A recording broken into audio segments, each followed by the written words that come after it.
ቲክቶክ ላይ ተጥጄ ነበር ሰፊውን ጊዜ የማሳልፈው መጠጥ ቤት ነበርኩ አሁን ግን ጫቱን ሱሱን ትቼ ይሄው ለስጋው ደግሞ በቅቻለሁ ሐሰተኛ ነቢያት ምን እንደሚያደርጉ ጣውቱ እኮ ዛለ ገንዘብን ለማግኘት እኮ ሰው የንስሐ አባት መያዙ እኮ ለዚህ መሆን የለበትም ሰው የንስሐ አባት የሚይዘው መምህር የሚፈልገው ነብይ ጋር የሚሄደው ገንዘብ እንዲያገኝ ከሆነ መንገዱን ተሳስቷል ያቻለው ሃይማኖተኞች ሲበጠበጡ ብያለሁ አሁንም ይበጠበጣል ሁሉ ቢገብርኤል ሄደው ታቦት ገባ እንዴ ብለው እንግዲህ ከዚህ ድረስ አቋርጠው ሄደው ታቦት መግባቱን ሰው ጠይቀው የሚሰሙ ማለት ነው ለምን እንደሄዱ እግዚአብሔር ያሳይ ከጠንቋዮች የሚለይባቸው ነገሮች ምንድን እነዚያ ነቢያት ህዝቡን ከእግዚአብሔር ጋር ያገናኙት ነው ወይ በቃ ሐሰተኛ ነቢያት ከራሳቸው ጋር ነው ያገናኙት መጋረጃ ይሆናሉ እግዚአብሔርን አያሳዩትም ጭራሽ ያ ሰው የሱ አድናቂ ነው የሚሆነው ከሱ ጋር ፎቶ መነሳት ብቻውን በቂው የነብይነት ስራ ወደ ጥንቆላ አልሄደም ወይ ትናንትና ቴሌቪዥን ላይ ሲሰራ የነበረ ሰው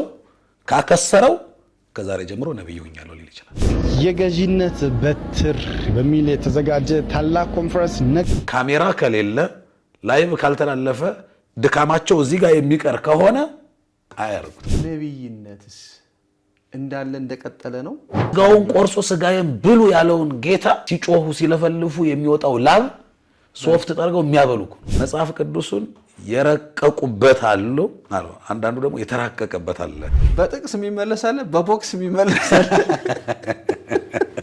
የነብይነት ስራ ወደ ጥንቆላ አልሄደም ወይ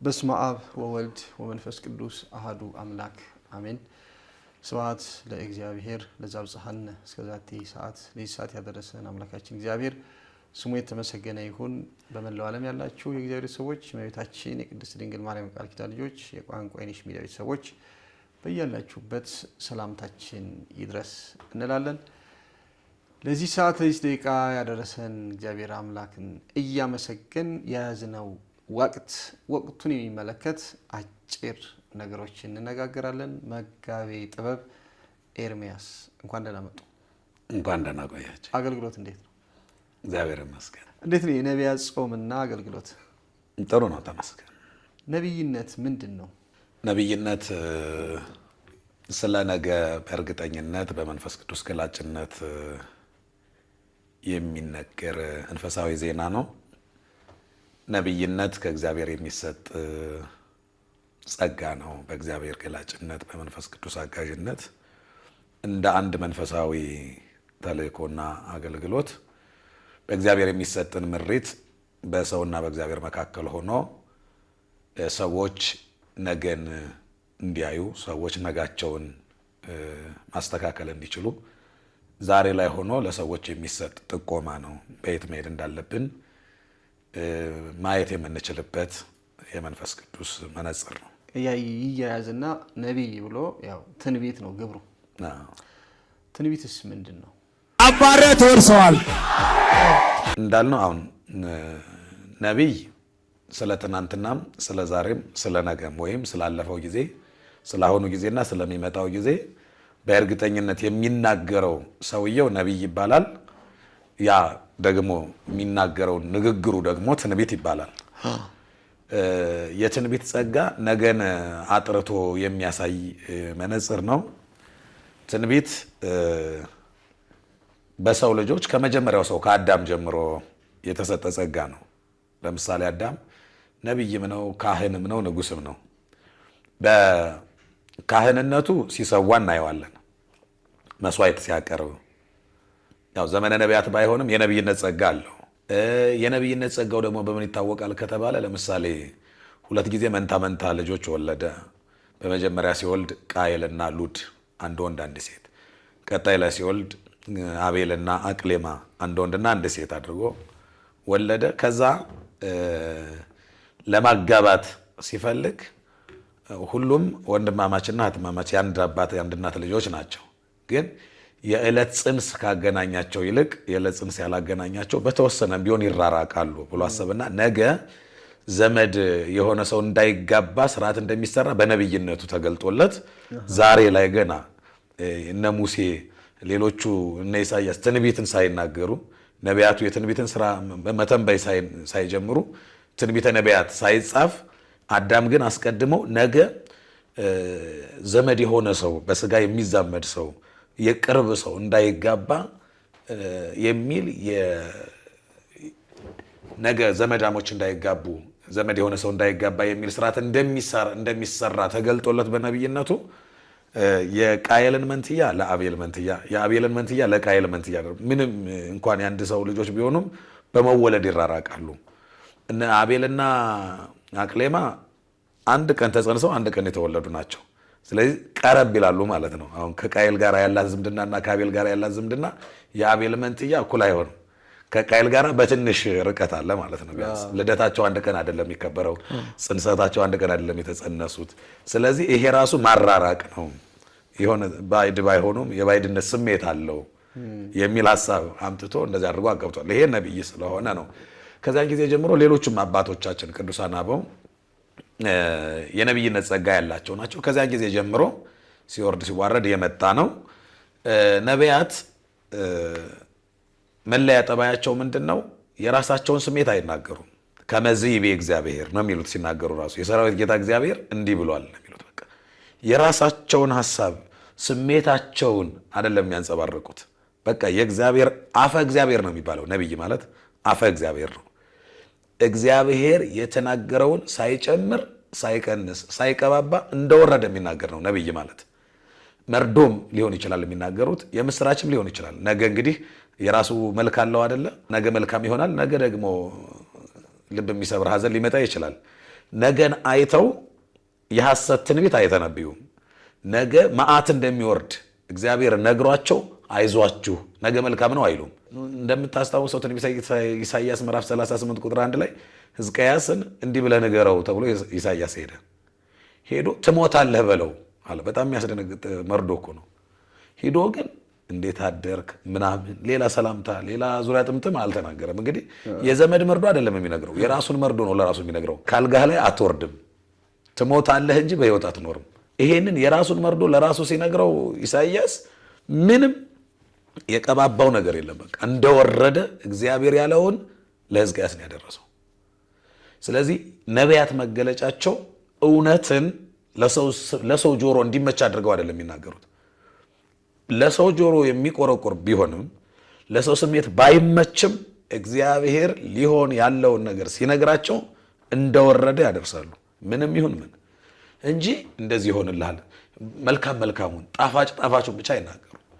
ሌላው ነቢያት ይሄ ለስጋ የሚመች ብቻ አይደለም የሚናገሩት፣ መንፈስ ቅዱስ አይደለም የሚገልጽላቸው። ስለዚህ ለነፍስ የሚበጀውን ነው በብዛት የሚናገሩት፣ መንፈሳዊውን ንግግር ነው የሚናገሩት። ከዛ አንጻር ንግግራቸው በሙሉ ሁሌም የሚያስደስት ላይሆን ይችላል። እውነቱ እውነት ነው፣ ግን ሁልጊዜ ሐሴት፣ ደስታ፣ በረከት ብቻ ላይሆን ይችላል። መርዶም ይዘው ይመጣሉ። ትጠፋለች ብለው ይናገራሉ ነቢያቱ። አገር ትጠፋለች፣ ከተማዋ ትቃጠላለች፣ ነገ መዓት ይወርዳል ብለው ይናገራሉ። ደግሞ ነገ መልካም እንደሚሆን ይናገራሉ። ያ ማለት ምን ማለት ነው? የሰው ፊት ሳያዩ አይ እገሌ ብናገረው ይቀየማል ብለውም እውነትን ሳይደብቁ ማለት ነው። እንደወረደ አፈ እግዚአብሔር ሆነው ነው የሚያገለግሉት። ስለዚህ ነቢያት በዚህ ልክ ሰውን የሚያገለግሉ፣ ሰውን ነገ ላይ ወደ ስህተት እንዳይሄድ መንገድ የሚመሩ፣ አቅጣጫ የሚያሳዩ እግዚአብሔር በምድር ለኛ ያስቀመጣቸው መንፈሳውያን መንገድ ጠቋሚዎች፣ አቅጣጫ ጠቋሚዎች ናቸው ማለት ነው። አሁን እንግዲህ ያለንበት ስለ ነቢይ የጀመርኩት ያለንበት የነቢያት ጾም ብለን የምንጾመው ከሰባቱ አጽዋማት አንዱ ስለሆነ የነቢያት ጾም መነሻው፣ ዓላማው፣ ጥቅሙ ምንድን ነው? የነቢያት ጾም እንግዲህ ራሱ እግዚአብሔር ቃል በገባው መሰረት ከልጅ ልጅ ተወልጄ አድንሃለሁ ብሎ በገባው ቃል ኪዳን መሰረት ያንን ይዘው ነቢያት ዳል ይወለዳል ብለው ትንቢት ተነበዩ። ትንቢት ከተነበዩ በኋላ ደግሞ ጊዜው ሲደርስ ያንን የሚወለደውን ጌታ በመናፈቅ አስቀድመው እሱን ለመቀበል የተጾመ ጾም ነው። እንግዲህ ክርስቶስ ከመወለዱ በፊት ቤተክርስቲያናችን አንድን በዓል ከማክበሯ በፊት በጾም ነው የምትጀምረው። ስራም ሲጀምሩ አሁን ሐዋርያት ደግሞ እነዚህ ይወለዳል ያሉትን እነዚያ ደግሞ ተወልዷል ብለው ይሰብካሉ። ነቢያትና ሐዋርያት እንትናቸው ይናበባል ማለት ነው። የነቢያት ትንቢትና የሐዋርያት ስብከት ተናባቢ ነው። ነቢያት ትንቢቱን ተነበዩ፣ ይወርዳል፣ ይወለዳል አሉ። ሐዋርያት ደግሞ የተፈጸመውን ይሁን የሐዋርያቱ ደግሞ ዜና ነው የሚባለው። የተከናወነውን ደግሞ ወረደ፣ ተወለደ፣ ተሰደደ፣ ተጠመቀ፣ ሞተ፣ አዳነን ብለው ነው እንግዲህ የሚሰብኩት። ሆነ ይሄ ይሆናል ነው፣ ያ ሆነ ነው። ያ ይወርዳል ነው፣ ይሄ ወርዷል። ያ ይወለዳል ነው፣ ይሄ ተወልዷል ነው። ስለዚህ መንፈስ ቅዱስንም ተቀብለው ልክ ደግሞ አሁን የነሱ የመንፈስ ልጆች ሐዋርያት ደግሞ ተከታዮቻቸው ደግሞ ሊያስተምሩን ጉዞ ሲጀምሩ በጾም ነው። ነቢያት እንዳደረጉት ነቢያት ከመወለዱ በፊት የሚወለደውን ጌታ በጾም ተቀበሉት ማለት ነው። ስለዚህ ያንን በመናፈቅ የተጾመ ጾም ነው። ስለዚህ ብዙ ስያሜዎች አሉት። የአዳም ኪዳን የተፈጸመበት ጾመ አዳም እየተባለ ይጠራል። ጾመ ነቢያት ብዙ ስያሜዎች አሉት። የጾሙት ነቢያት ናቸው። ምን ፈልገው ጾሙ ከተባለ የሚወለደውን ጌታ ለመቀበል በጾም ተቀበሉት ማለት ነው። ልክ ጾሙ ሲወለድ ጾሙ ያበቃል ማለት ነው። በዚህ ልክ የተጾመ ነው። እኛ ለምን እንጾመዋለን ከተባለ የነቢያትን በረከት ለማግኘት እኛም እንጾማለን። የተወለደውን ጌታ በመናፈቅ እኛም እንጾማለን። እነሱ የእሱን ልደት ትንቢት ተናግረዋል። ደስ ብሏቸዋል። አስቀድመው አይተው እንደውም እነ ኢሳይያስ ይወለዳል ብቻ አይደለም ያሉት፣ ተወለደ፣ በቃ ሆነልን። ምክንያቱም እግዚአብሔር ቃል ገብቷል፣ አይተውታል። ምክንያቱም ሐሰተኛ ነቢያት አይደሉም። አሁን እነ ኢሳይያስ በትክክል ነግሯቸዋል። ቅዠት አይደለም፣ ህልም አይደለም። በትክክል ሊሆን የሚችለውን ነገር እግዚአብሔር የማያስቀረውን ኪዳን ገብቷል። በመንፈስ ቅዱስ መነጽርነት አዩና ኢሳይያስ እንዲያውም ደረቅ ሐዲስ ነው የሚባለው ትንቢቱ በራሱ ልዑለ ቃል ነው። ኢሳይያስ ይወለዳል ምናምን አይደል፣ ሕፃን ተወልደለናል ነው የሚለው። ሕፃን ተወልዶልናል፣ ወንድ ልጅ ተሰጥቶናል፣ በቃ ሆነ እያለ ነው እንደውም እየተናገረ ያለው የማይቀር ስለሆነ። ስለዚህ እኛም ደግሞ ያ እነሱ የተነበዩት ተከናውኖ አይተን በዘመናችን ያንን ልደት ለማክበር እኛም እንጾማለን። ከዚህ የተነሳ በመጀመሪያ የጾሙት ነቢያት በመሆናቸው ጾሙ ጾመ ነቢያት ተብሏል ማለት ነው። በአብዛኛው ነቢይነትና ትንቢት የነበረው በብዛትም እንደውም አበይት ነቢያት፣ ንዑሳን ነቢያት ተብሎ ሁሉ ተከፍሎ የነበሩት በብሉይ ኪዳን ነው። የነዚህ ሁሉ የነቢያቱ መነሳት የነቢያቱ ትንቢት አንድና አንድ ወልደ እጓለ እመሕያው ኢየሱስ ክርስቶስ ሰው የሚሆነውን ነገር የተናገሩበት ነው። ሰው ሆነ፣ ተከናወነ። አሁን ወደ ሐዋርያት ተሸጋገር። ከይወለዳል ወደ ተወለደ ተሸጋገር። ነቢይነትስ እንዳለ እንደቀጠለ ነው ወይስ አሁንም አለ? አለ። በምን ዙሪያ ነው ያለው? ነቢይነት በዚያ ዘመን እንደተባለው ዘመነ ነቢያት ተብሎ ነቢያት በግልጥ በአፍም በመጽሐፍም፣ አንዳንዶቹ ትንቢት ዝም ብለው ይናገራሉ አይጻፍም።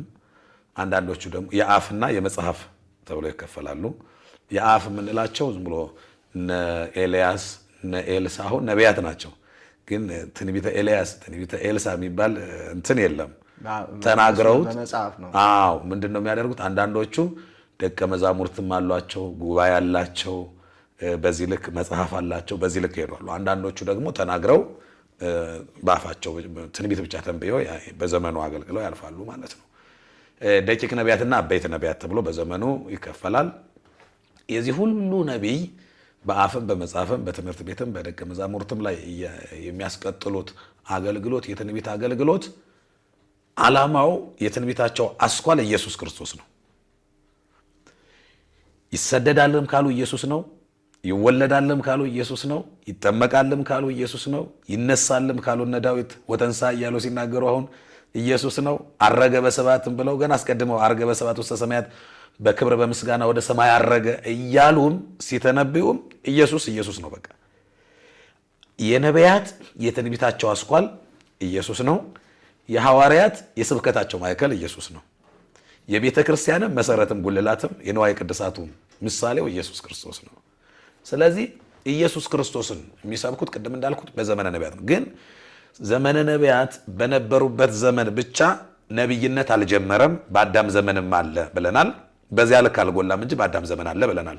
አዳም ራሱ ነቢይ ነው ብለናል። ነገን አይቶ በጽንስ የማይገናኙ ልጆችን ለማጋባት ሞክሯል። ወንድሞቹን የቃየልን መንትያ ለአቤል የአቤልን መንትያ ለቃየል ሲያደርግ ለማራራቅ ነው ብለናል። ዘመነ ነቢያት ተብሎ ባይጠራም አዳም ራሱ ነብይ ነው። ሌሎቹም ነብይነት ጸጋው አላቸው። በዚያ ዘመን ግን ዘመነ ነቢያት በተባለው ደረጃ ግን ዘመኑ ራሱ በስማቸው ተሰይሞ በሰፊው ጎልቶ ታየ። ከዚያ አለፈ። ሲያልፍም ልክ ከዘመነ ነቢያት በፊት ነብይነት እንደነበረ ከዘመነ ነቢያት በኋላም አብቅቷል አሁን አይባልም። በዋናነት ግን በዚያ ዘመን የነበረ ነው። በዚህ ዘመንም እግዚአብሔር ቅድም እንዳልነው ነብይነት እግዚአብሔር የሚሰጠው ጸጋ ነው። ነብይነት የትንቢት ጸጋ ያላቸው ብቻ የሚናገሩት የመንፈስ ቅዱስ ምሪት ነው። ማንም ተነስቶ በስሜት ማንም ተነስቶ የራሱን ፍላጎት ማንም ተነስቶ የራሱን ኑሮ ለማመቻቸት የሚናገረው የሰበር ዜና አይደለም። ነብይነት በመንፈስ ቅዱስ ምሪነት በጸጋ የሚሰጥ አገልግሎት ነው። ሁሉም ሰው ካህን እንደማይሆን ሁሉም ሰው ነብይ አይሆንም። በዚያ ዘመን እውነት ነው ሰፊ የነብይነት አገልግሎት አለ። ወንዶቹ ብቻ ሳይሆኑ ሴቶችም ነብይት እየተባሉ የሚጠሩ አሉ። እነ ዲቦራ እነ ነብይት ሐና ራሷ ድንግል ማርያም የነብይነት ጸጋ ያላት ናት። ነብይነት ማለት ነገን አይቶ መናገር አይደለ? ከዛሬ ጀምሮ ትውልድ ሁሉ ብፅዕት ይሉኛል ስትል እኮ ትንቢት እየተናገረች ራሷ ማርያም ነብይት ናት ማለት ነው። አዎ ወደፊትም ስላለው ነገር መናገር ነውና በቦታ ሳይገደቡ ትክክለኛ መረጃ የሚገኝበት ነው። እንደነ አሁን ኤልሳቤጥን ያት እንግዲህ መንፈስ ቅዱስ ገልጦላታል። በመላኩ በናዝሬት ያደረገውን ከድንግል ማርያም ያደረገውን ውይይት ልክ ድንግል ማርያም በመላኩ ተበስራ ስትጨርስ ወደ ኤልሳቤጥ ነው ሄደችው። ምንጭ በሚበዛበት በተራራማው በኤፍሬም ሀገር አይነ ከርም ነው ሄደችው። ኤልሳቤጥን ስታገኛት ኤልሳቤጥ ሰላምታዋ የጌታዬ እናት ብላ ነው የተቀበለቻት። ማንም አልነገራትም። እዚህ የተከናወነው መንፈስ ቅዱስ ገልጦላታል። ስለዚህ ሌላ ቦታ ላይ ያለውን በመንፈስ ቅዱስ ገላጭነት ንጹህና የተጣራ መረጃ ማግኘት ነው። በትክክል ደግሞ የሚፈጸም ትንቢት ነው የሚነገረው ማለት ነው። መጽሐፍ ምን ይላል? ተአቅቡኪ ይልና ከሐሰተኛ ነቢያት ተጠበቁ። የታሰረች ሴት አይና የታሰረችውን ሴት ስመለከት አንቺን እያየው ይፍቱ ሱራ የምትባል አይደለም። ነቢያት ሁሉ እውነተኛ ናቸው ማለት አንችልም። ሐሰተኞችም አሉ ማለት ነው። ሐሰተኞቹንና እውነተኞቹን ነቢያት በምን ነው የምንለያቸው? መድኃኒታችን ኢየሱስ ክርስቶስ በዚህ በማቴዎስ ወንጌል ምዕራፍ 7 ቁጥር 15 ላይ ከሐሰተኛ ነቢያት ተጠበቁ ብሎ ተናግሯል። ፕሮቴስታንት ውስጥ አንዱ የሚያስቸግረን ሐሰተኛ ነቢያትና እውነተኛ ነቢያት ብለናል። እንደምንቸገረው ሐሰተኛ ነቢያት ምን እንደሚያደርጉ ጣዖቱ እኮ እዛ አለ። አሁን ቅቤ ይቀባሉ፣ እዛ ሂደው እንትን ያደርጋሉ ነው አይደል የሚሉት እነ ዶክተር ተለሳ። እዚህ ዘይት እየቀቡ እየሸጡ ይሄ መጽሐፍ ቅዱስ ዘይት ሽጥ ብሎ አያዘን። ውሃ እየቀቡ እየረጩ ኤቲኤም ካርድ እየሸጡ ሐሰተኛ ነቢያት ሞልተው የለ እንደኛ ውስጥ። ምንድነው ለገንዘብ ብለው ለጥቅም ብለው ለሰርቫይቫል ብለው እኛ ውስጥ ፈጠሩ። ያ ብቻ አይደለም፣ መናፍስትም ያለባቸው ሰዎች አሉ። በፕሮቴስታንት ውስጥ ነቢያት የተባሉት ላይ ጠንቋይ ቤት የሚሄዱ አሉ። ስለዚህ ያ ማለት ምን ማለት ነው? ነቢያት በሙሉ እውነተኞች አይደሉም ማለት ነው። በብሉይ ኪዳን ነቢይነት እንደ አንድ ስራ ነው። በዛ በዘመነ ነቢያት ማለት ነው እንደ አንድ ስራ ነው ማለት ምን ማለት ነው? አንድ ንጉስ ሲነግስ አንድ ነቢይ ከስሩ ይደረጋል፣ እዛው ይሰየምለታል። ለምንድን ነው ይሄ የሚደረገው ከተባለ ንጉሱ ነቢዩን እያማከረ አገር እንዲመራ ነው። ህዝቡን ወደ ሰላም ወደ እረፍት እንዲመራ ነው። ለምሳሌ በዳዊት ዘመን ናታን የተባለ ነቢይ ነበረ። ስለዚህ ንጉሱ ከእውነት ፈቀቅ ሲል ነቢዩ ይገስጸዋል። አካሄድ ትክክል አይደለም ይለዋል። በኦዚያን ዘመን ኢሳያስ አለ። ስለዚህ ንጉሱ አካሄዱን ድሃ ሲበድል ፍርድ ሲያጓድል ነቢዩ ተው ይላል ማለት ነው። መንገድ ያሳየዋል። በዚህ ልክ አገልግሎቱ ይቀጥላል። እውነተኛ ነቢያትና ሐሰተኛ ነቢያት አሉ። እውነተኛ ነቢያትና ሐሰተኛ ነቢያትን በምንድን ነው የምንለያቸው ከተባለ ቅድም እንዳልነው እውነተኛ ነቢያት መገለጫቸው የመጀመሪያው ራሱ መጽሐፍ በተለይ በዚህ በአንደኛ ነገሥት ምዕራፍ 18 ቁጥር 38 ላይ በኤልያስ ዘመን የነበሩ ሰዎች ነበሩ። እዚህ መጽሐፍ ቅዱስ ክፍል ላይ ያለውን ክፍል ተመልካቾች እንዲያነቡት እየጋበዝን ግን ሐሰተኛ ነቢያት ሳይላኩ ተልከናል ብለው ያልታያቸውን አይተናል ብለው ኑሯቸውን ለማደላደል የራሳቸውን ክብር ለማመቻቸት ዝና ፍለጋ የሚናገሩ ናቸው ሐሰተኛ ነቢያት። የራሳቸውን ስሜት የሚያንጸባርቁ ፍላጎታቸውን የሚናገሩ በአሽሙር በራልኝ፣ ተገለጠልኝ፣ አየሁት፣ እንዲህ አለኝ እግዚአብሔር ብለው የሚናገሩ ነገር ግን እግዚአብሔር ያላካቸው 8 ዓመት ይገዛሉ ፕሬዚዳንት ትራምፕ አልሽና እስቲ ብዬ እኔም ተቀበልኩና መጠበቅ ጀመርኩ። ስንት ዓመት ይሆናል? ወደ 10 ዓመት አይደል? ረጅም ዓመት።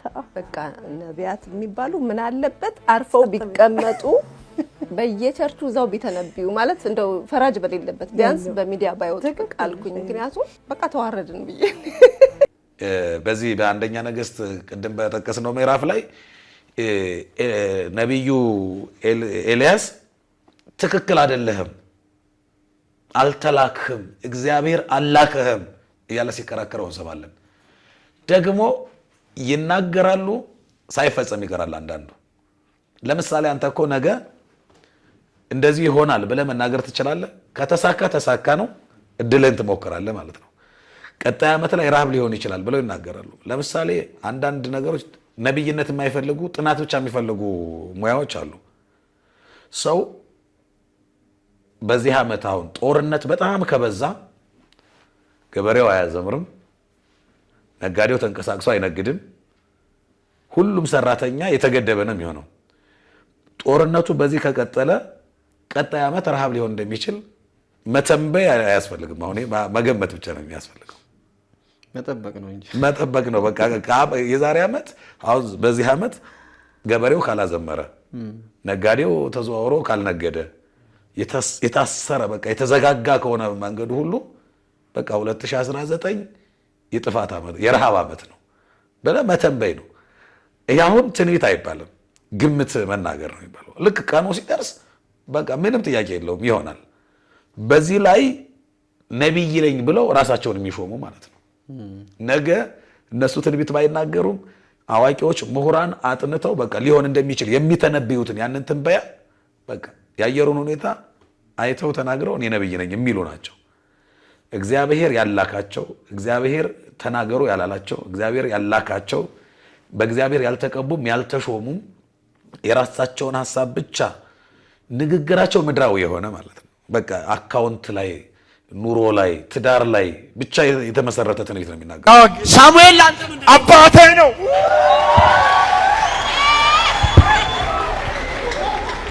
በቃ እገሌ እንደዚህ ብሎኛል፣ እንደዚህ አይነት ባል ታገቢያለሽ፣ ታገባለህ፣ በዚህ ዓመት ታገባለህ፣ አካውንት ላይ ይሄን ያህል ብር ይገባል፣ ጓዳ ሸለቆ ይሞላል። በቃ እንጀራ ፍትፍት ላይ የተሰየመ ትንቢት ማለት ነው።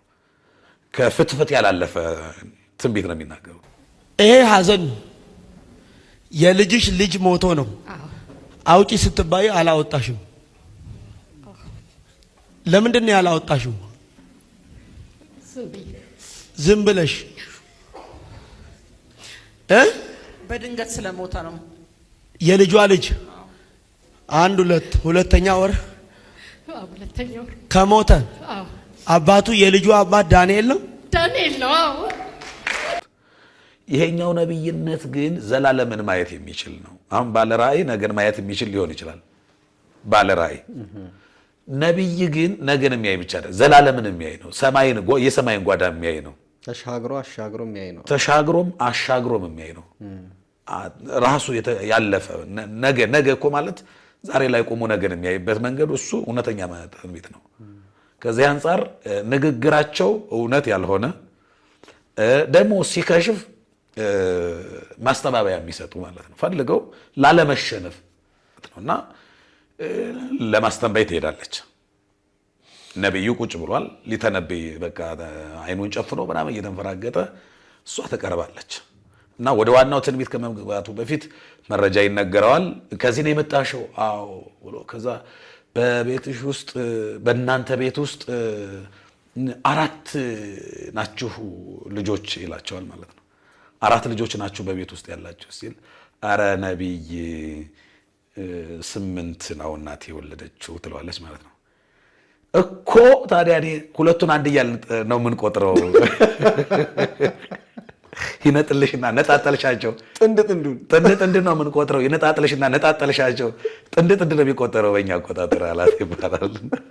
እንደዚህ አይነት መፍትሄ ወዲያው እያሉ መፍትሄ እያበጁ ከሳቱም ስተታቸውን ስተት ነው ብሎ ላለማመን ሌላ ማሳሳቻ፣ ሌላ አሁንም ማሸማቀቂያ ነገር እውነት እንዲመስል ነጭ ልብስ እያለበሱ የኳሉ ያንን እውነት እንዲመስል የሐሰት ትንቢታቸው የሚያደርጉ ናቸውና ብዙ ጊዜ የሐሰት ነቢያት በትክክል የሚያሻግሩ ናቸው ወይ? ወዴት ነው የሚመሩት? መመርመሪያው እሱ ነው። ሁለት ሰው አንተ ቤት ውስጥ ታስሮ ያለው ሌጋ ቅባት አለኩ ለ18 ዓመት የጠበቅከውን የናፈከውን ከዚህ በኋላ ፍሬን ተቀብለህ ታቅፈዋል።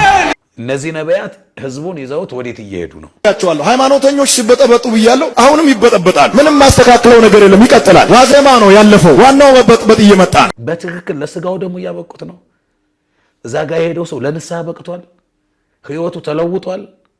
እዛ ከሄደበት ጊዜ ጀምሮ መጸለይ ጀምሯል። ቤተክርስቲያን መመላለስ ጀምሯል። መንፈሳዊ ሽታ አለው።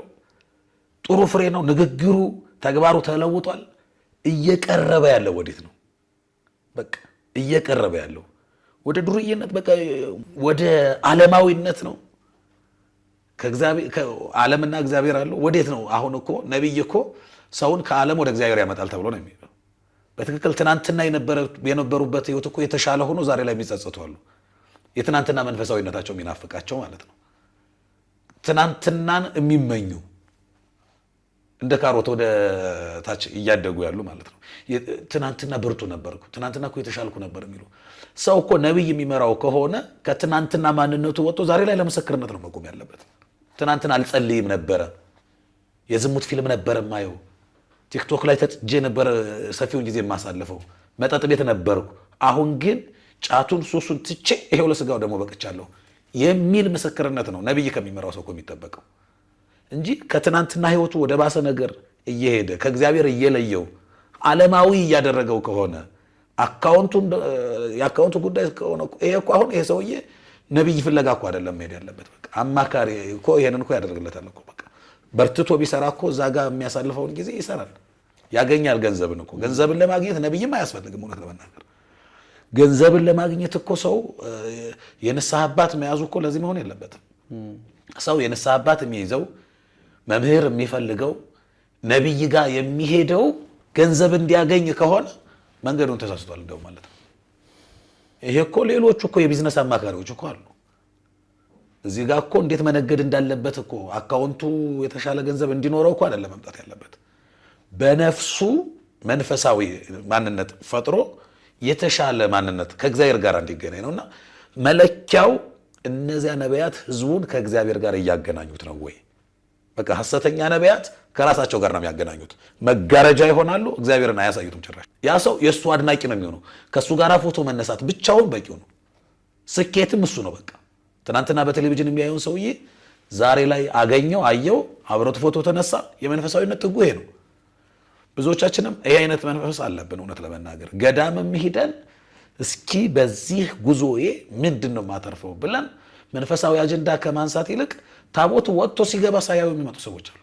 ቁልቢ ገብርኤል ሄደው ታቦት ገባ እንዴ ብለው እንግዲህ ከዚህ ድረስ አቋርጠው ሄደው ታቦት መግባቱን ሰው ጠይቀው የሚሰሙ ማለት ነው። ለምን እንደሄዱ እግዚአብሔር ያሳይ። ፎቶ ተነስተው ፖስተዋል። ታቦቱ ሲገባ ላዩት። ገዳም ሄደው እንደዚህ አይነት መንፈሳዊነት በእውነት ነገ የት ሊደርስ እንደሚችል በጣም ያስፈራል። ይሄ የነሱ የሐሰተኛ ነቢያት መገለጫ ነው። በቃ ማዘናጋት ለሽርሽር ሄደ እስኪመስል ድረስ ማለት ነው። ሰው እኮ ይሄ ዝም ብሎ ሄዶ ለመምጣትማ እኮ ሰው ሄዶ ንግስ አንግሶ መንፈሳዊ ጉዳዩን አከናውኖ ካልመጣ ሄዶ በቃ ጥሩ ቦታ ላይ ፎቶ ተነስቶ ታቦት መግባት አለ መግባቱን ሳይውቅ ዝም ብሎ የሚመጣ ከሆነ እኮ ከዛ የተሻለ እኮ ሌላ ቦታ እኮ ለስጋ የሚመች እኮ አለ። ካልተባረከ በዕለቱ የተሰበከውን ወንጌል ካልሰማ ገዳምን ያህል ድረስ ሄዶ ያን ያህል ሀገር አቋርጦ መንፈሳዊ ጉዞ ተከናውነውና በጣም ከባድ ነው። አሁን ላይ የሚሰሙ ትንቢቶችን ደግሞ ስንመለከት ሰማይ ላይ አይደለም እውነት ለመናገር ምንም ላይ የማይደርስ ትንቢት ነው የሚናገር። አሁን ወደ ዘመናችን እንምጣ እስኪ። እስካሁን በመጽሐፍ ቅዱስ በነቢያቱ ባየነው በተነገሩት ትንቢቶች ነቢይነት ማለት ትንቢት ማለት ምን ማለት እንደሆነ እያየነው እየተረዳነው መጣን። ዘመናችን ላይ ደረስን። በዘመናችን አሁን ማናየው ነገር የለም። ሁሉም ሰው ነብይ ነው። ነብይ ገሌ እና የነብይነት ስራ ወደ ጥንቆላ አልሄደም ወይ? አሁን የምናየው ጥንቆላ ነው ነብይነት ነው የሚለውን የዘመናችን ነቢያት ነን የሚሉና ነቢያት ናቸው ተብሎ የሚታዩና የሚሰሙትን ከጠንቋዮች የሚለይባቸው ነገሮች ምንድን ነው? ወይስ ጥንቆላና ነብይነት አንድ ነው? አሁን ባለው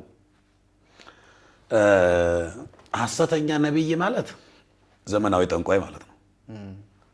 ያንን ትናንትና በባህላዊ መልኩ ሲሆን የነበረውን የማጭበርበር ስራ አሁን ትናንትና የነበረውን መልኩ ስላላዋጣ ሰውም ሊቀበለው ስላልቻለ መልኩን ቀይሮ ሱፍ ለብሶ የመጣ ጥንቆላ ነው።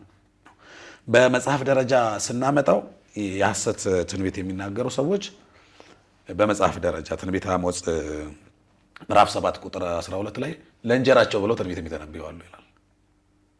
ለእንጀራ በቃ ምን ብሰራ ነው የሚያወጣ ብለው ማለት ነው። የሐሰት ትንቢት እየተነበዩ እንጀራ የሚበሉ ማለት ነው። ህዝቡን እየበዘበዙ ክፍት የሥራ ቦታው ነው። ትናንትና ቴሌቪዥን ላይ ሲሰራ የነበረ ሰው ካከሰረው ከዛሬ ጀምሮ ነብይ ሆኛለሁ ሊል ይችላል። ሂሳብ ይሰራና ማለት ነው።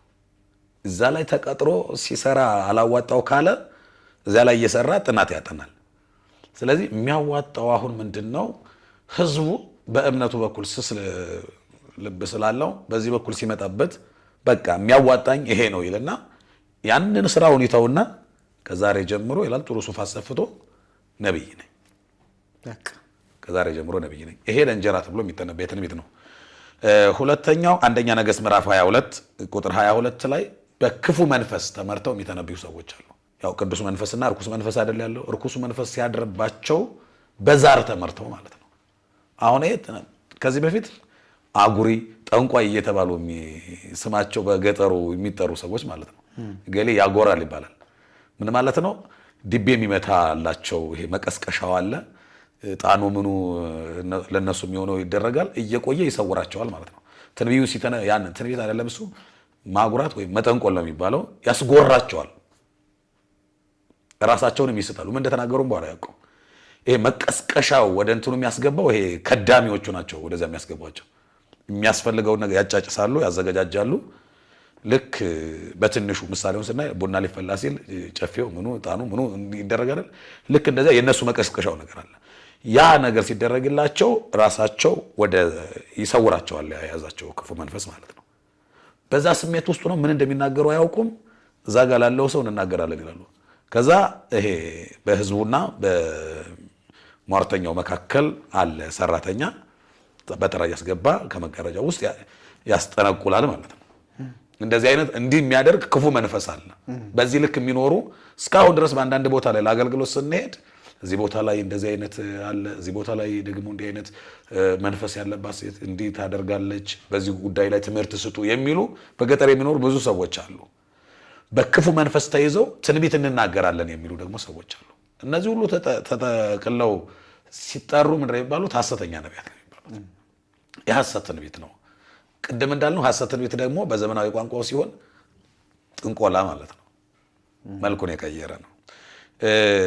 ሌላው ምናልባት ሐሰትን እኛ ነቢያትንና እውነተኛ ነቢያትን በምን እንለያቸው ከተባለ እውነተኛ ነቢያት በመጀመሪያ ከእግዚአብሔር ተልከናል፣ እኔ ነቢይ ነኝ፣ እኔ ሐዋርያ ነኝ አይሉም። ስለራሳቸው ማብራሪያ አይሰጡም። እኔ እንዲህ እንደውም ሲጽፉ ሌላ ሰው አድርገው ነው የሚጽፉት። ይሄ የወንጌላውያኑም ጠባይ ነው። ለምሳሌ ስለራሱ ሲጽፍ ለምሳሌ ዮሐንስን ብንመለከት እኔን ዮሐንስን እግዚአብሔር እንዲህ ያለኝ አይደለም፣ ጌታ የወደው የነበረ ደቀ መዝሙር እንዲህ ሆነ እያለ ነው የሚጽፈው። ስለራሱ አርቆ ነው በሩቅ የሚናገረው። አዎ ነቢያትም በዚህ ልክ እኔ እግዚአብሔር ልኮኛል ስማኝ እንዲህ ትሆናለህ አይደለም የሚሉት፣ ይናገራሉ። ይሄንን እግዚአብሔር ነበበ እንዲህ ብሎ እግዚአብሔር ተናገረ።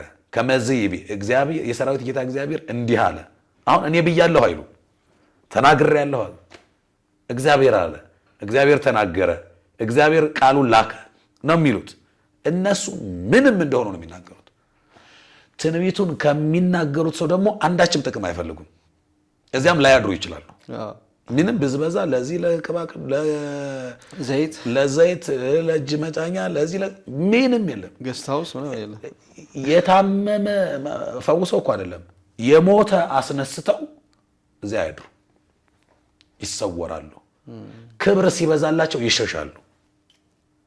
አሁን ደግሞ ነቢያቱ ምንድናቸው? ካሜራ አስደቅነው ነው ሲጀመር አያድኑም። አዎ ያሰቱ ነቢያት ደግሞ ጭራሽ ካሜራ ተደቅ ሰው ካልበዛ ካሜራ ከሌለ ላይቭ ካልተላለፈ ድካማቸው እዚህ ጋር የሚቀር ከሆነ አያርጉት።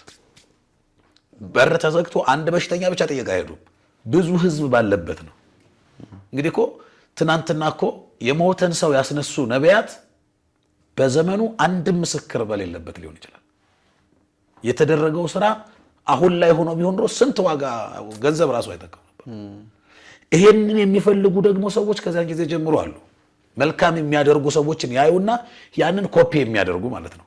ታስታውስ ከሆነ እንዲያውም እነ ጴጥሮስ እነ ጳውሎስ በሚያስተምሩበት ዘመን አንድ ጠንቋይ የበለጠ ጥንቁልናውን አብዴት ለማድረግ እሱ በጣም ብዙ ነገር ሰርቶ አልሳካለት ያለውን ነገር እነሱ በቀላል ነገር በቃ ኢየሱስ ስሙጣ እያሉ ምንም ገንዘብ ሳያስከፍሉ ምንም ካሜራ ሳያስደቅኑ ምንም ህዝብ ተከተሉኝ አጀብ እንፈልጋለን ሳይሉ ጭብጨባ ሳይፈልጉ ሲያልፉ ነው እንግዲህ ለጸሎት ሲሄዱ መንገድ ላይ ይፈውሳሉ። ይሄን ሲያደርጉ በቀላሉ ነገር እሱ እጅ ላይ ቢሆን ስንት ብር የሚሰራበትን እነሱ በቀላሉ እየሰሩ በነፃ እንዴ አለና መጣ ሊገዛ ማለት ነው። ይሄንን ጸጋችሁን ሽጡልኝ ያለው እንግዲህ አስበው። የሚገዛው ለምንድን ነው? አትርፎ ሊሸጥ እኮ ነው። እሱ ደግሞ ትርፍ በትርፍ አስበዋል። አንተም ገንዘብህም አንተና ገንዘብህ ጥፉ ብሎ ነው እንግዲህ ቅዱስ የእግዚአብሔርን ጸጋ በገንዘብ አንሸጥም ነው እነሱ ሐሳብ። እነሱ ደግሞ ጸጋን ገዝተው በትርፍ መሸጥ የሚፈልጉ ናቸው ማለት ነው። ሐሰተኛ ነው የታየው። ቢቀበሉት በነፃ የሚያደርጉት የለም።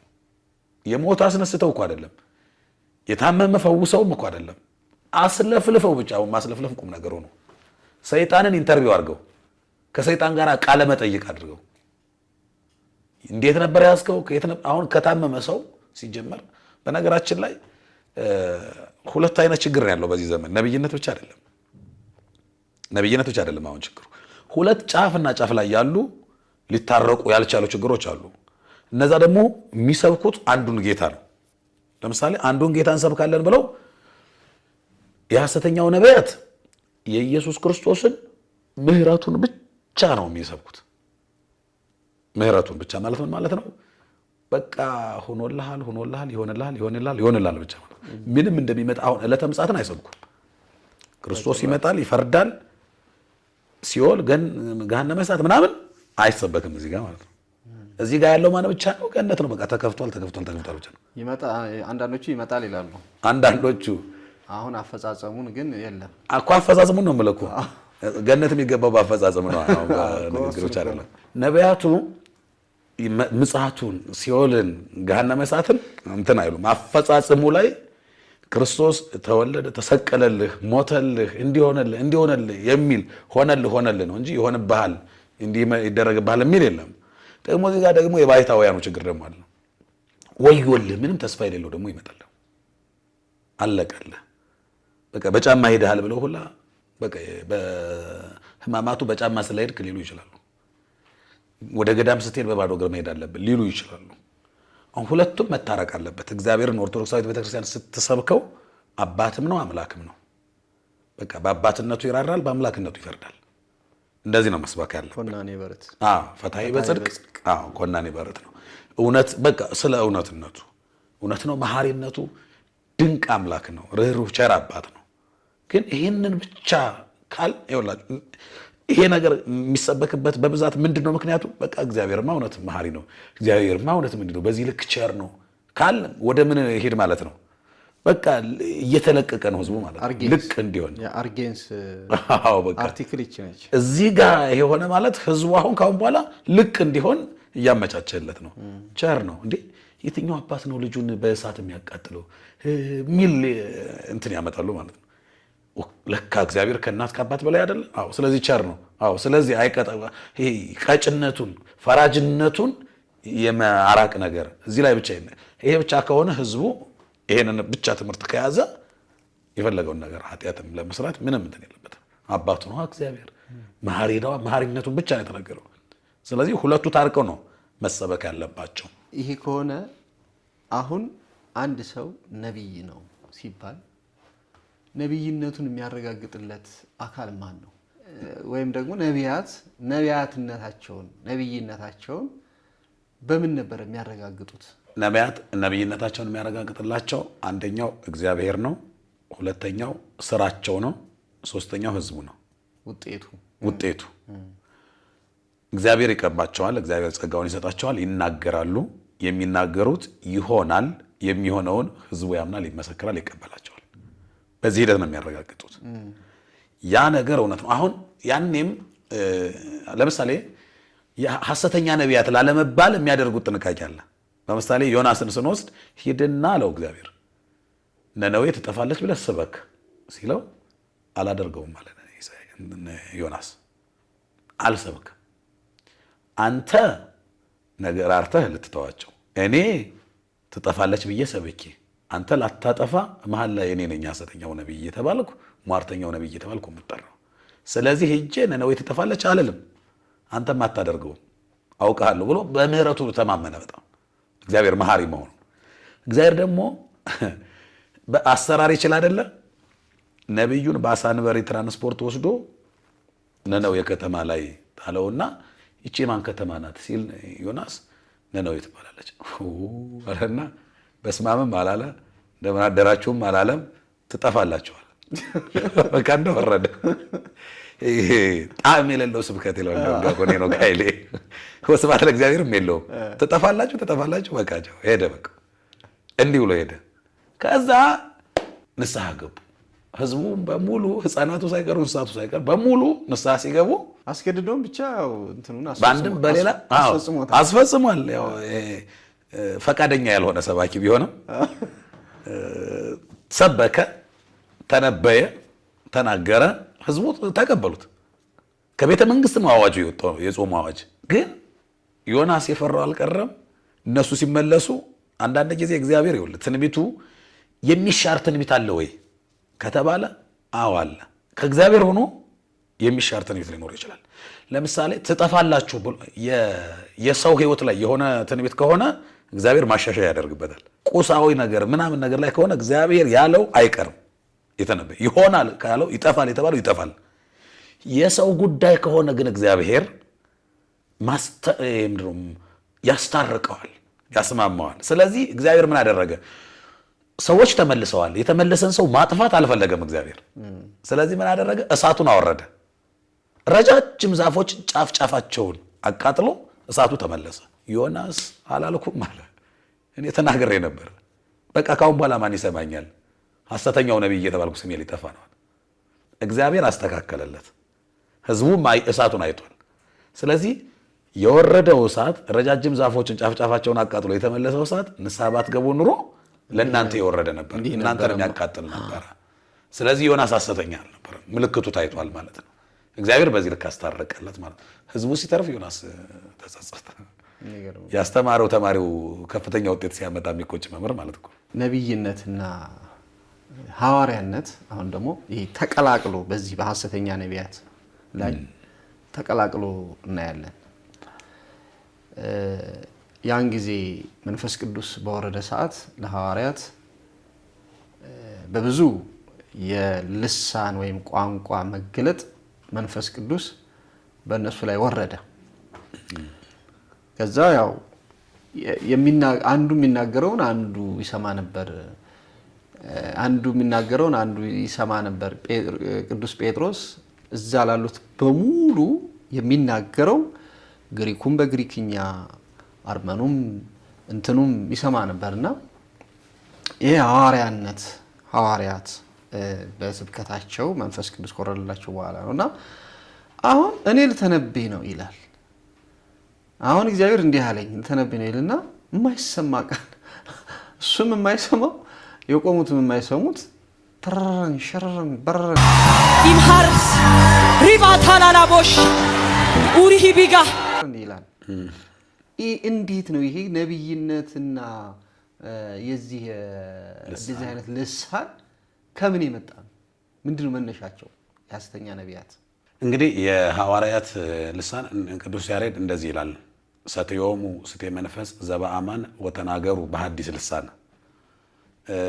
የመንፈስ ቅዱስን መጠጥ ጠጥተው በሐዲስ ልሳን ተናገሩ፣ ወይም መንፈስ ቅዱስን ተቀብለው በአዲስ ልሳን ተናገሩ። አዲስ ልሳን ማለት አዲስ ቋንቋ ማለት ነው። አዲስ ቋንቋ ማለት ደግሞ ምን ማለት ነው? የማይታወቅ ማለት አይደለም። እነሱ ከዛሬ በፊት የማያውቁት መንፈስ ቅዱስ የገለጠላቸው እዚህ ተወልደው አድገው ከሌላ ሀገር ሰው ጋር መግባባት ማለት ነው እንጂ ምንኛም ያልሆነ ማለት አማርኛም የማይባል እንግሊዘኛም የማይባል ዝም ብሎ በሸራራራራ የሚል አይደለም። ትርጉም የለሽ አይደለም ልሳን ማለት። አዲስ ልሳን ማለት ምን ማለት ነው? ለዛ ሰው አዲስ ነው። ያ ሰው የአፍ መፍቻ ቋንቋው ያልሆነ አይደለም። የአፍ መፍቻ ቋንቋው ያልሆነ በሌሎቹ ሀገር ሰዎች እንዲያውም እኮ መንፈስ ቅዱስ ይኸውልህ ጴጥሮስ አንድ ነገር እየተናገረ መንፈስ ቅዱስ ላንተ በምትሰማው በአፍ መፍቻ ለሁሉም ሲደርስ ለሱ ደግሞ በሌላ ቋንቋ ለሱም በሌላ ቋንቋ እየተረጎመ መንፈስ ቅዱስ እሱ ነው። አየው በአንድ አንደበት እየተነገረ ሁሉም እንዲረዳው ማድረግ። አሁን ይኸውልህ ጸሎት፣ መንፈሳዊ ጸጋ የምንላቸው ጥቅሙ ምንድን ነው ከተባለ አንተ እየተኮላተብክም ልትናገረው ትችላለህ። ሲገባ ግን መንፈስ ቅዱስ እያስተካከለ ወደ ሰሚዎቹ ጆሮና ልብ የሚያስገባበት ያ ጸጋ ነው። እንግዲህ ያ ሀብት ነው ጸጋ መንፈስ ቅዱስ የሚባለው።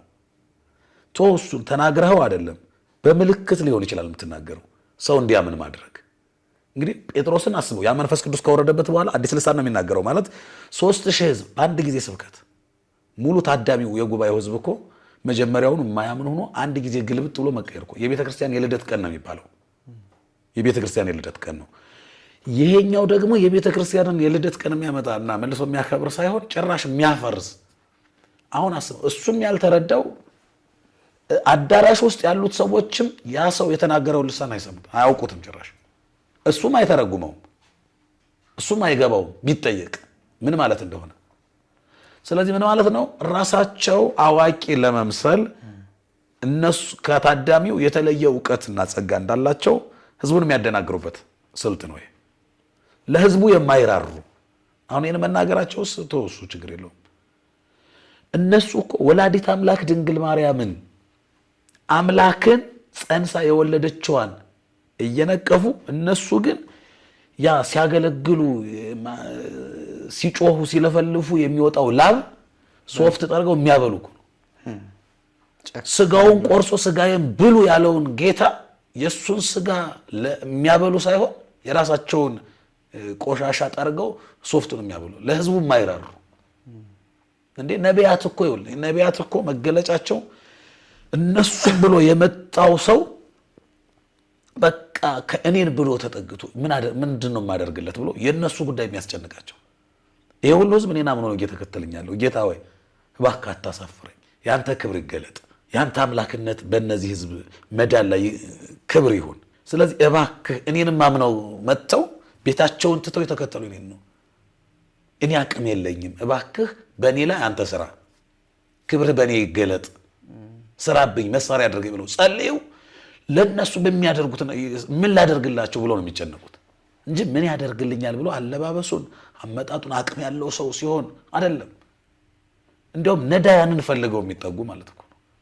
ሐኪሞች አይደሉም። ስለዚህ ሐኪም ሁልጊዜ እኮ የቆሰለ የተሰበረ የጠፋ ፍለጋ ነው። በቃ ይሄ የደቀቀ ጉዳት የደረሰበትን በቃ ከዶክተር ጋር ከሐኪም ጋር እኮ ግንኙነቱ እንደዚህ አይነት ሰዎች እኮ ነው። ደግሞ መጽሐፍ ቅዱስ መነሻ ካደረጉ መጽሐፍ ቅዱሱ ልሳን የተናገሩት የቅዱስ ጴጥሮስ መንፈስ ቅዱስ ሲሆን የተናገሩት ትንቢት እኮ አይደለም፣ ስብከት ነው፣ ህይወት ነው።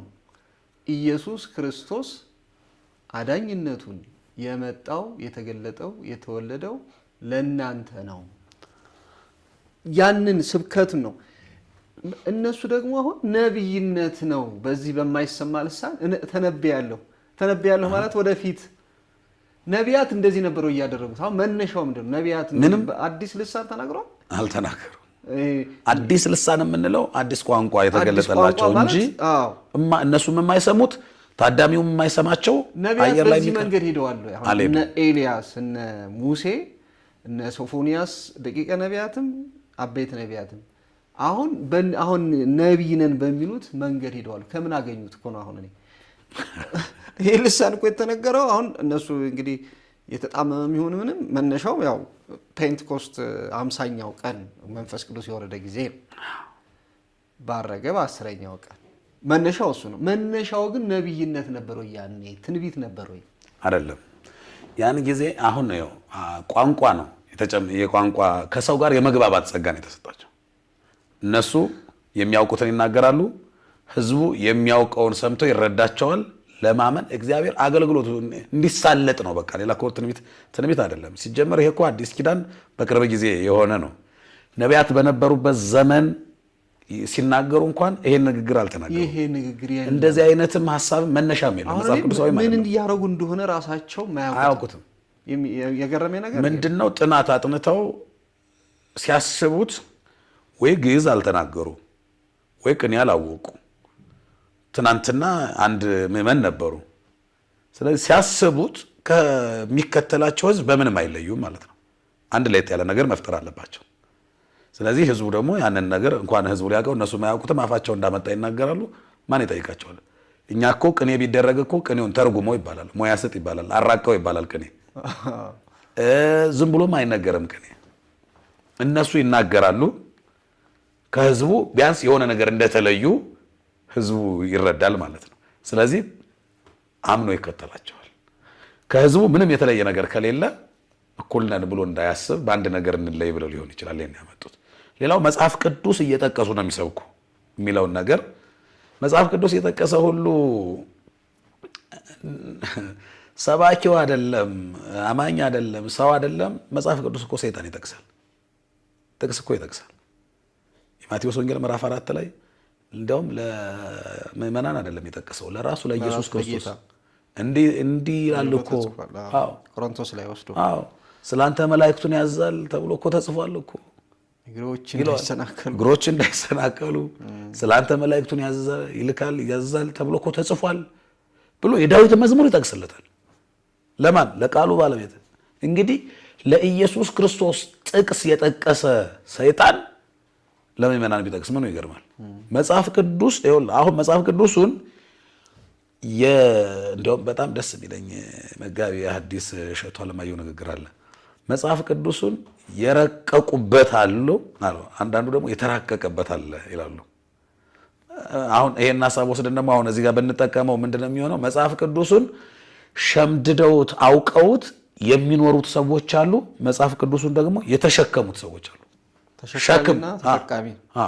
ሸክም የሆነ ዝም ብሎ በቃ ሸክም ነው። በቃ ያው በቃ ከሸክም ውጪ በትክክል ብልቱን አስኳሉን ያላገኙት ለምን እንደተጠቀሰ የማይተዋወቁ ይዘው ተሸክመውት አብዛኛው ወደዚህ ወረድ እናድርገውና የ200,000 ምናምን አይፎንስ ታች ስልክ ወይም ደግሞ አልትራ ይዘው ነገር ግን አይተዋወቁም። ተሸካሚ ናቸው። ተሸካሚ እንጂ ተጠቃሚ አይደለም። አሁን ምንም ያልቆረቡ ስጋዬን ብሉ ደሜን ጠጡ እያለ ይዘውታል።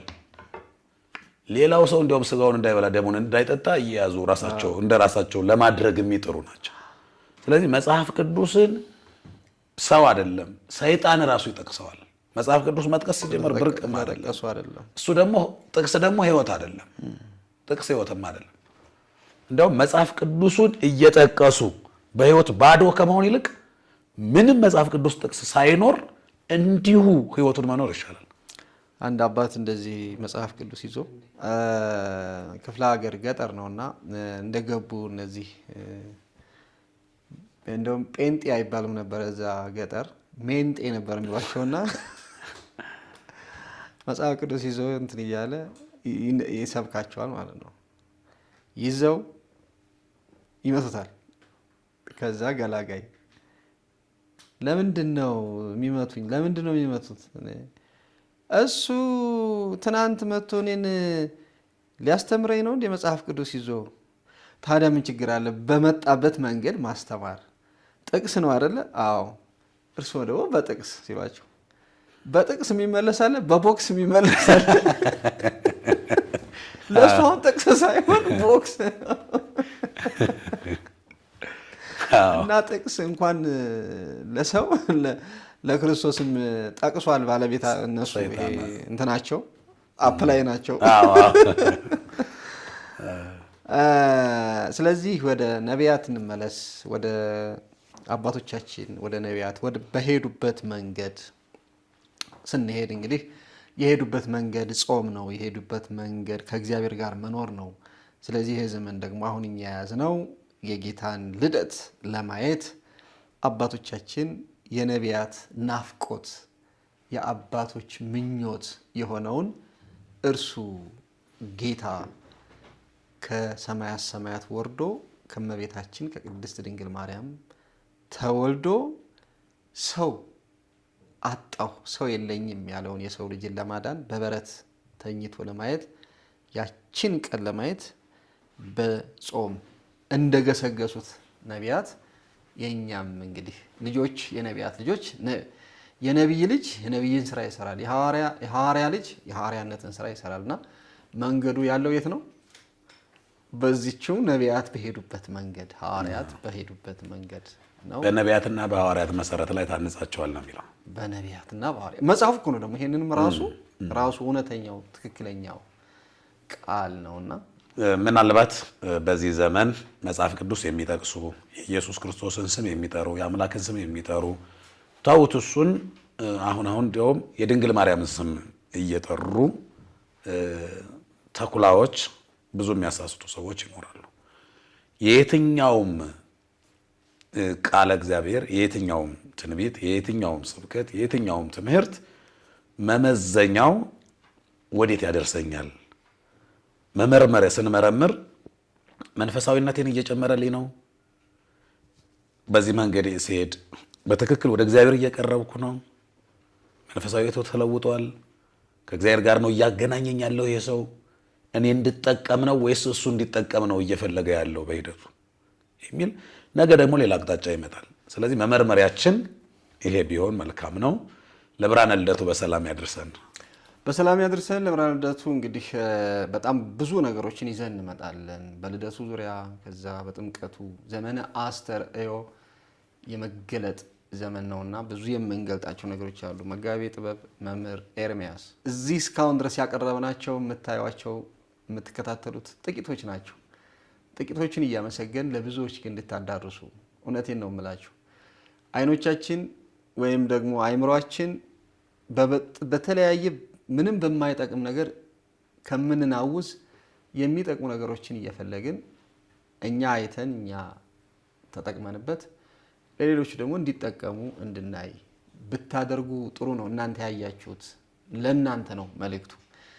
ወደ ኋላ ስትመለሱ ብዙ ነገሮችን አቅርበናል። በተለይ በዓላትና ኢየሱስ በሚለው መርሃ ግብራችን እንዲሁም ከኋላም ደግሞ በአውደ ምሕረቱም የለቀቅናቸው አሉ። አውደ ምሕረቱ ስብከቶች በዚህ ዘመን ብዙ የቤተ ክርስቲያን መምህራን ሊቃውንት፣ ወጣት ሊቃውንትም አባቶችም ሊቃውንት አሏት ቤተ ክርስቲያን።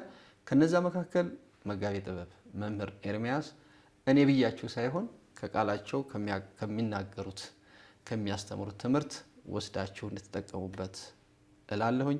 እኛ 3 ሰውም አየን፣ 3000ም ሰው አየን፣ 30,000ም ሰው ተመለከተ። ይህንን ቃል ይህንን የወንጌል ቃል ይህንን የህይወት ቃል በዚህ አውደ ምሕረት በዚህኛው መስመር ከማቅረባችን ወደ ኋላ አንልም። በየቀኑ የአውደ ምሕረቱ እንዳለ ሆኖ ማለት ነው። ስለነበረን ጊዜ ሁሉ አምላካችን እግዚአብሔር ስሙ የተመሰገነ ይሁን። ወስብሐት ለእግዚአብሔር ወለወላዲቱ ድንግል ወለመስቀሉ ክቡር አሜን።